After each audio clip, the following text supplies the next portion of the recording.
இன்றைக்கி நான் technical analysis பண்ண விரும்பல. நேற்று நான் கற்றுக்கிட்ட ஒரு வேல்யூபிளான விஷயத்தை பற்றி உங்ககிட்ட ஷேர் பண்ணிக்கலாம் அப்படின்னு தான் சொல்கிறேன். நேற்று மார்க்கெட்டு ஒரு அப் ட்ரெண்ட் கொடுத்துருந்தாங்க. அப் ட்ரெண்ட் கொடுத்துட்டு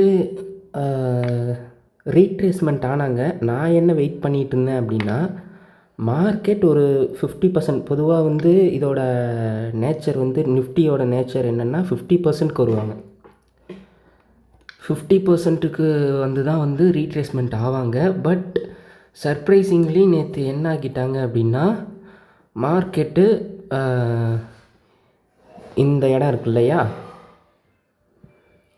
இந்த ஜோன் இருக்கு இல்லையா, இந்த ஜோனுக்குள்ளே ரீட்ரேஸ்மெண்ட் கொடுத்துட்டு மேலே போயிட்டாங்க. அது எனக்கு ஃபஸ்ட்டு புரியலை. அப்புறம் தான் என்னென்னு பார்த்தா, இந்த இடத்துட்டு ஒரு எஃப்விஜி இருந்திருக்கு, ஃபேர் வேல்யூ கேப். நிறைய இடத்துட்டு இருந்தது. இங்கே இந்த இடத்துக்கிட்ட இந்த கேப்புக்குள்ளே இருக்குது. இந்த இடத்துக்கிட்ட இந்த 38% ரீட்ரேஸ்மெண்ட்டில் இருந்தது. பட் இருந்தாலும் மார்க்கெட் இந்த இடத்துக்கிட்ட ரீட்ரேஸ்மெண்ட் கொடுத்துட்டு மேலே போயிட்டான். அது என்னடான்னு சொல்லிட்டு பார்க்கும்போது,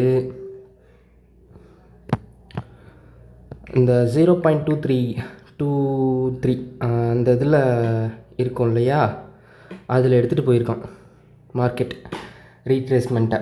ஸோ நேற்று நடந்தது நான் எக்ஸ்பெக்ட் பண்ணலை.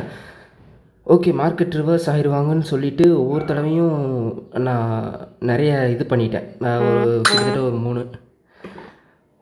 மூணு ட்ரேட் எடுத்துட்டேன். ஸோ மார்க்கெட் நேற்று இந்த ஃபேர் வேல்யூ கேப்பில் ரீட்ரேஸ்மெண்ட் எடுத்துகிட்டு மேலே போயிட்டாங்க. It was a surprise for me. ஆக்சுவலாக இந்த இடத்துக்கிட்டே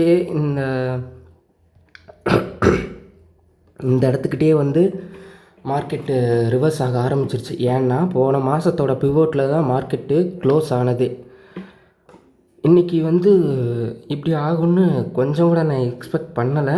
அது என்னோடய இக்னோரன்ஸ் தான்.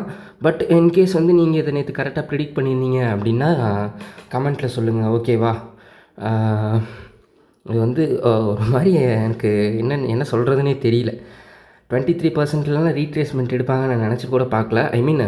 நேற்று நடந்தது என்னென்னா, ஓகே, ஓவரால் டவுன் ட்ரெண்டில் இருக்கிறாங்க. ஸோ மார்க்கெட்டு கீழே வருவாங்க அப்படின்னு நினச்சிக்கிட்டு இருந்தோம். பட் மார்க்கெட்டு இந்த ஃபேர் வேல்யூ கேப்பில் மொமெண்ட் கொடுத்துட்டாங்க. சரி, இப்போ அப்படியே 1 hour சார்ட்டுக்கு வருவோம். 1 hour சார்ட்டுக்கு வந்தோன்னா நீங்கள் பாருங்கள், மார்க்கெட்டு 50 EMA கிட்ட போய்கிட்டு இருக்காங்க. ஆக்சுவலாக மார்க்கெட்டு அப் ட்ரெண்டுக்கு மாறிடுச்சுன்னு நீங்கள் நினைக்கிறீங்க. That's wrong. ஏன்னா 200 பாயிண்ட் ரேலி கொடுத்தது எதனாலன்னா, நேற்று RBI மீட்டிங் இருந்துச்சு. ஸோ அதனால தான் நேற்று 200 பாயிண்ட் ரேலி. பட் இங்கே பாருங்கள், இந்த ஜோனில் 38% ஜோன் இருக்கு இல்லையா, இந்த ஜோனில் மார்க்கெட் ரீட்ரேஸ்மெண்ட் ஆகிறதுக்கான வாய்ப்புகள் மிக அதிகம். இந்த இடத்துக்கிட்ட ஒரு கோல்டன் கிராஸ் ஓவர் வேறு நடந்திருக்கு.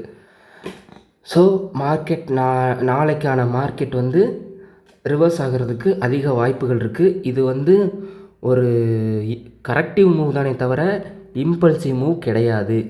ஓகேவா? So be aware. ஓகேவா? தேங்க்யூ.